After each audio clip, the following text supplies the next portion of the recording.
ख्वाहिशें मेरे अरमान, मेरा बस यही सपना, जिंदगी में हर कोई समझे हम सफर मुझे अपना, अपना बस अपना।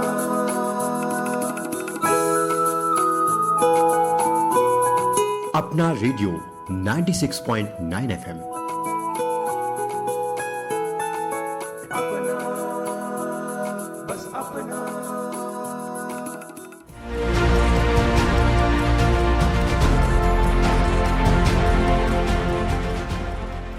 दोस्तों नमस्कार, आप सुन रहे हैं अपना रेडियो 96.9 FM और मैं हूं उदय शर्मा।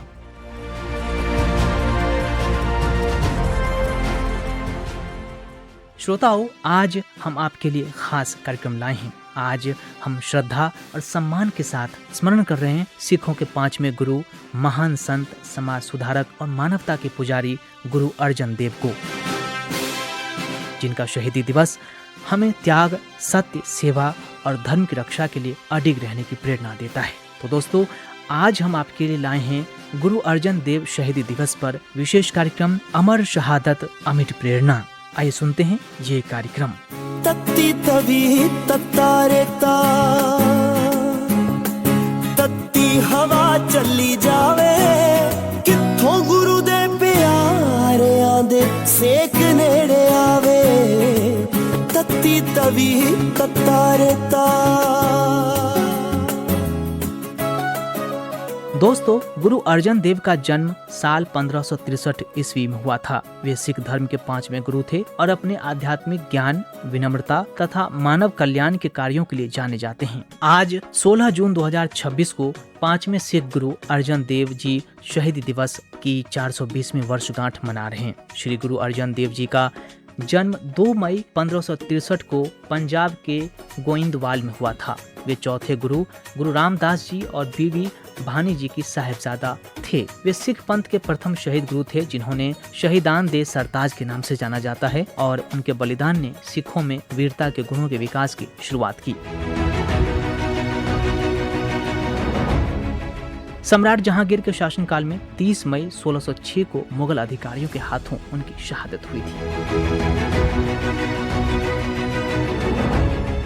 दरअसल दोस्तों, गुरु अर्जन देव जी का जीवन केवल आध्यात्मिकता का नहीं, बल्कि मानव अधिकारों और धार्मिक स्वतंत्रता की रक्षा का भी प्रतीक है। उन्होंने समाज में प्रेम, भाईचारे और समानता का संदेश दिया। उनके नेतृत्व में सिख पंथ का विस्तार हुआ और लोगों को धर्म, सेवा तथा सत्य के मार्ग पर चलने की प्रेरणा मिली।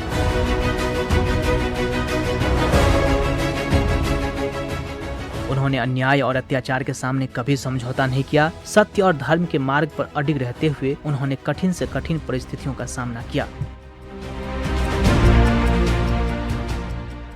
जी हाँ दोस्तों, सिख आंदोलन एक ऐसी क्रांति थी जिसका उद्देश्य झूठ और पाखंड, असमानता और अन्याय, उत्पीड़न और शोषण को खत्म करके समाज को रूपांतरित करना था। इसने एक ऐसी सामाजिक व्यवस्था स्थापित करने का प्रयास किया जिसमें समानता और प्रेम, करुणा और परोपकार, सत्य और धर्म के मूल्य प्रबल हों। ये कार्य प्रशंसा के योग्य तो है, लेकिन दोस्तों चुनौतियों से भरा हुआ था। गुरु अर्जन देव जी ने इस चुनौती को स्वीकार किया, संघर्ष किया और भारतीय धर्मों के इतिहास में पहले शहीद बने। दरअसल उन्होंने गुरु ग्रंथ साहिब के संकलन के समय गुरु अर्जन देव जी ने कहना, छज्जू, पीलू और शाह हुसैन जैसे कवियों की रचनाओं को इस पवित्र ग्रंथ में शामिल करने से इनकार कर दिया था, क्योंकि उनकी रचनाएं गुरु नानक साहिब के विचारों के अनुरूप नहीं थी। इसी कारण इन कवियों ने गुरु साहिब का विरोध किया और गुरु के दरबार के निंदकों का समर्थन करने लगे। दिल्ली दरबार के दीवान चंदू ने अपनी पुत्री के लिए उपयुक्त वर खोजने हेतु अपने पुरोहित को भेजा। गुरु के दरबार के प्रभाव से भलीभांति परिचित पुरोहित ने गुरु हरगोविंद जी को सर्वगुण संपन्न वर पाया और उन्होंने चंदू की पुत्री का विवाह गुरु अर्जन देव जी के साहिबजादे से निर्धारित कर दिया। दिल्ली से कुछ उपहार भेजते समय चंदू ने कुछ सम्मानित सिखों को भी आमंत्रित किया और अहंकार से भरे शब्द कहे। उसने यहाँ तक कह दिया कि पुजारी ने मेरी बेटी को, जो महल की ईंट के समान है, कुली के गड्ढे में डाल दिया। उसने दीवान होते हुए भी उन्हें अपने मुकाबले फकीर कहा। ये शब्द सुनकर वहाँ उपस्थित सिखों ने गुरु साहब के पास जाकर इस रिश्ते को स्वीकार न करने का अनुरोध किया। गुरु साहब ने उपहार स्वीकार करने से इनकार कर दिया और रिश्ते को ठुकरा दिया। इसके बाद चंदू ने गुरु जी को रिश्ता स्वीकार करने के लिए 1 लाख रुपए भेजा, लेकिन गुरु जी ने मना कर दिया। इस अस्वीकृति से चंदू क्रोधित हो गया और उसने सम्राट जहांगीर की निंदा करना शुरू कर दिया। चंदू ने आसानी से जहांगीर को प्रभावित कर लिया। धीरे धीरे दोस्तों नक्शबंदी संप्रदाय से जुड़े लोग इस्लाम धर्म के कट्टर प्रचारक थे जो गैर मुसलमानों के विनाश में विश्वास रखते थे। उनके मुखिया शेख अहमद सरहिंदी थे। अकबर के दरबार का एक प्रभावशाली दरबारी मुर्तजा खान उनका अनुयायी था, जिसके माध्यम से सरहिंदी ने राज दरबार में कई कट्टरपंथी समर्थक बनाए थे। ये लोग पंजाब में सिखों के बढ़ते प्रभाव से बहुत परेशान थे। ये कट्टरपंथी इस्लाम के अलावा किसी अन्य धर्म की समृद्धि को बर्दाश्त नहीं कर सकते थे। वे कहते थे कि इस्लाम का सम्मान नास्तिकों और विधर्मियों के पतन में निहित है। दोस्तों, अकबर की मृत्यु के बाद जहांगीर सिंहासन में बैठा था। उलेमाओं के कट्टर मुसलमानों का जहांगीर के दरबार में बहुत प्रभाव और दबदबा था। उन्होंने सिखों के विरुद्ध जहांगीर के मन में जहर घोला और दूसरी ओर मुर्तजा खान भी उसे उकसा रहा था। ये सभी पूरे भारत पर इस्लाम का प्रभाव देखना चाहते थे। जहांगीर ने इन्हीं लोगों के उकसावे पर अमल करने का फैसला किया। इसके अलावा शेख अहमद और मुर्तजा खान ने जहांगीर के पुत्र राजकुमार खुसरो के विद्रोह को चतुराई से गुरु अर्जन देव जी से जोड़ दिया। उन्होंने जहांगीर से शिकायत की कि गुरु साहब ने खुसरो का समर्थन किया, उसकी मदद की और उसके माथे पर निशान लगाकर उसे आशीर्वाद दिया ताकि वह जहांगीर से मिल सके। खुसरो धार्मिक विचारों वाला व्यक्ति था और संभवतः वह पहले भी गुरु साहब से मिल चुका था, क्योंकि गुरु साहब का द्वार सभी के लिए खुला था। इसके अलावा जहांगीर खुसरो का पीछा करते हुए रास्ते में उसकी मदद करने वालों को दंडित कर रहा था। लेकिन पीछा करते हुए जब जहांगीर लाहौर पहुंचा तो उसने तरन तरन और गोइंदवाल से गुजरते हुए व्यास नदी पार की और झब्बल में 3 सप्ताह तक रुका। उस समय जहांगीर को गुरु अर्जन देव जी को खुसरो की मदद करने के लिए दंडित करना चाहिए था, लेकिन खुसरो को गिरफ्तार करने के 20 दिन बाद जहांगीर ने लाहौर छोड़ते समय अचानक गुरु अर्जन देव को गिरफ्तार करने और खुसरो की मदद करने के लिए यसा यानी एक प्रकार का दंड के नियम के अनुसार उन्हें मार डालने का आदेश दिया था। गुरु साहिब को मारने का यह अचानक आदेश किसी उकसावे का परिणाम था। दोस्तों, जैसे ही गुरु साहिब को गिरफ्तारी के आदेशों की खबर मिली थी, उन्होंने सभी प्रमुख सिखों भाइयों गुरदास जी, बाबा बुद्धा जी और अन्य को बुलाया और संगत में गुरु हरगोविंद साहब को गुरु पद की जिम्मेदारी सौंपी। सिंहासन पासीन होने के समय समकालीन दाढ़ी नाथ मल और अब्दुल द्वारा गाए गए वार का वर्णन अत्यंत महत्वपूर्ण तरीके से उन्होंने किया, जिसमें उन्होंने लिखा, 2 तलवारें सुशोभित थी, एक मीरी की और दूसरी पीरी की, एक वैभव और शासन के लिए और दूसरी मंत्री पद की रक्षा के लिए।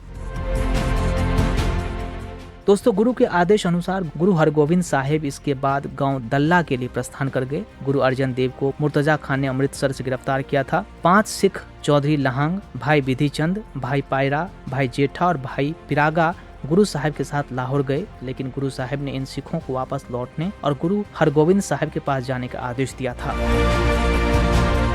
दोस्तों, गुरु साहिब को यसा की सजा दी गई थी। इसके अनुसार शरीर से एक बूंद भी खून नहीं गिरना चाहिए। लोहे की थाली पर बैठने के बाद आग लगा देनी चाहिए। सिर और नंगे शरीर पर गर्म रेत डालनी चाहिए और उबलते पानी के पात्र में बिठा देना चाहिए। इस तरह की सजा उन्हें मिली थी और यह सब 5 दिनों तक चला और छठे दिन 16 जून 1606 ईस्वी को गुरु साहिब को और भी यातनाएं दी गईं और उनके शरीर को रावी नदी के बहते पानी में विसर्जित कर दिया गया। इन तमाम यातनाओं के दौरान भी गुरु साहिब का मन ईश्वर में लीन रहा और वे निरंतर बानी का पाठ करते रहे। उन्होंने इस विश्वास का पालन किया कि आपके कर्म अत्यंत मधुर प्रतीत होते हैं और इस बात को सिद्ध किया कि शहीदों का रक्त धर्म की नींव है। अत्यंत कष्ट सहते हुए भी उनके मुख से प्रभु स्मरण और मानवता का संदेश ही निकलता रहा। अंततः उन्होंने अपने प्राणों का बलिदान देकर सत्य, न्याय और धार्मिक स्वतंत्रता की रक्षा का अद्वितीय उदाहरण पेश किया। इसीलिए दोस्तों, भारतीय इतिहास के प्रथम महान शहीदों में उन्हें गिना जाता है और उनकी शहादत को मानव गरिमा तथा आस्था के विजय के रूप में याद किया जाता है। गुरु अर्जन देव जी की शहादत केवल एक ऐतिहासिक घटना नहीं है, बल्कि एक प्रेरणा है जो आज भी करोड़ों लोगों का मार्गदर्शन करती है। उनका जीवन हमें सिखाता है कि सत्य के मार्ग पर दृढ़ रहना चाहिए, अन्याय के सामने झुकना नहीं चाहिए, सभी धर्मों और समुदायों का सम्मान करना चाहिए, सेवा और परोपकार को जीवन का आधार बनाना चाहिए और मानवता को सर्वोपरि रखना चाहिए। आज जब दुनिया अनेक प्रकार की चुनौतियों, संघर्षों और सामाजिक विभाजनों का सामना कर रही है, तब गुरु अर्जन देव जी की शिक्षाएं और भी प्रासंगिक हो जाती हैं। उनका संदेश हमें प्रेम, सहिष्णुता, भाईचारे और सामाजिक समरसता की राह दिखाता है। लंगर, सेवा और समानता की परंपरा जिसे सिख गुरुओं ने आगे बढ़ाया, आज भी मानवता के लिए प्रेरणा का एक स्रोत है। गुरु अर्जन देव जी का बलिदान हमें यह याद दिलाता है कि महान व्यक्तित्व अपने जीवन से कहीं अधिक अपने आदर्शों के कारण अमर होते हैं। उनकी शहादत इतिहास के पन्नों में नहीं बल्कि लोगों के हृदय में अंकित है। यही कारण है कि सदियों बाद भी उनका जीवन और संदेश उतने ही प्रासंगिक और प्रेरणादायी हैं। तो दोस्तों, आज गुरु अर्जन देव शहीदी दिवस पर आइए हम सब उनके आदर्शों को अपने जीवन में अपनाने का संकल्प लें। सत्य, सेवा, करुणा, समानता और मानवता के मूल्यों को आगे बढ़ाएं तथा एक ऐसे समाज के निर्माण में योगदान दें जहां प्रेम और सद्भाव सर्वोपरि हों। इसी के साथ गुरु अर्जन देव जी को श्रद्धा पूर्वक नमन करते हुए अब हम इस कार्यक्रम को संपन्न कर रहे हैं। मुझे यानी अपने रेडियो साथी उदय शर्मा को दीजिए अनुमति। नमस्कार, सुनते रहिए अपना रेडियो 96.9 FM। पुराने मालक दे साही चित ला लिया, वैरियां ने तवी थले होर कोला पा लिया। लाटा चो आनंद कहंदे गड़िया दा आवे, किथों गुरु दे प्यारियां दे सेक नेड़े आवे। तत्ती तवी तत्ता रेता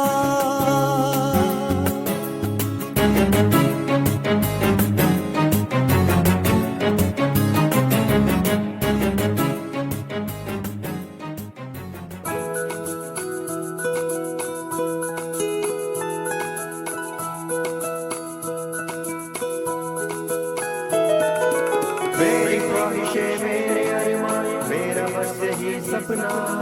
जिंदगी में हर कोई समझे हम सफर मुझे अपना, अपना, बस अपना।